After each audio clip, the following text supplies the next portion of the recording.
la téléportation quantique, c'est quelque chose qui est lié précisément à la non-séparabilité. Quand deux systèmes ont interagi, je vous ai dit tout à l'heure, ils ne sont plus jamais séparables.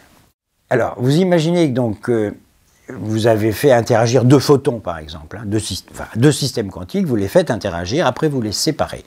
Donc, c'est une conséquence immédiate des équations fondamentales de la théorie. Donc, une fois qu'ils sont séparés, mais qu'ils ont antérieurement interagi, ils ne sont plus. Une fois qu'ils sont séparés spatialement, j'entends, ils ne sont plus séparés au sens où on ne peut plus définir pour chacun d'entre eux un état qui ignore complètement l'existence de l'autre particule. Alors oui, donc vous imaginez vos deux objets qui sont entre guillemets à l'infini l'un de l'autre, mais qui sont dans un état intriqué, comme on dit. Vous voyez que si vous interagir l'un des deux partenaires du couple avec un troisième objet,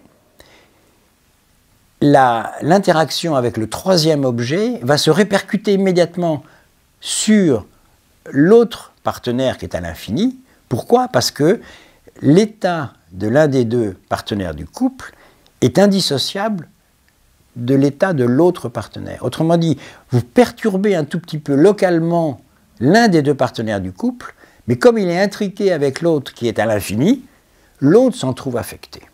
Et donc on est capable de transmettre, alors ce n'est pas une transmission de matière évidemment, ce n'est pas une transmission d'information non plus, parce que ça violerait la relativité d'Einstein, c'est quelque chose qu'on ne peut pas écrire, qu'on ne peut pas décrire facilement avec...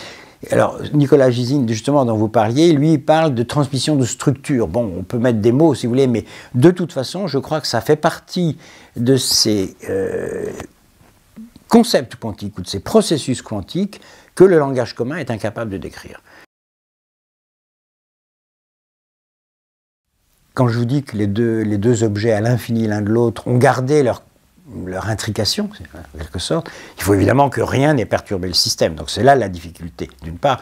Puis d'autre part, on comprend bien que la distance ne peut pas être augmentée à l'infini, qu'on va buter sur des difficultés de nature technologique. Ce qu'on est capable de faire aujourd'hui, grâce aux fibres optiques, c'est de la téléportation sur de très très grandes distances. Alors je ne sais pas si c'est 10 mètres ou 1 kilomètre, je n'ai pas suivi les choses, mais c'est pour vous dire qu'on est capable, effectivement, de faire de la téléportation grâce à des fibres optiques, sur des distances qui sont très longues.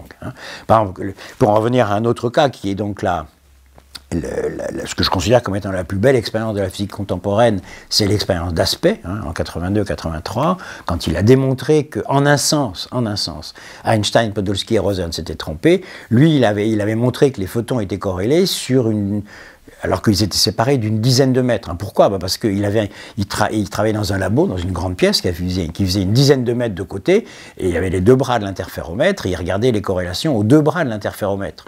Bon, déjà, on a admis, je crois que tout le monde l'accepte, que cette expérience-là montre clairement une violation des inégalités de Bell, donc montre clairement que EPR se sont, entre guillemets, trompés, que la mécanique quantique a raison.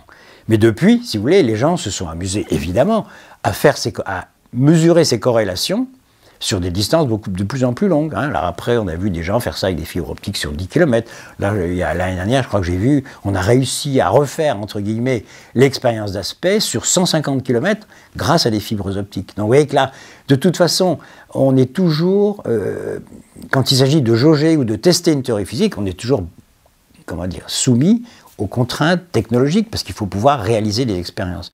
Donc on est toujours borné par des contingences expérimentales, ça c'est l'évidence même.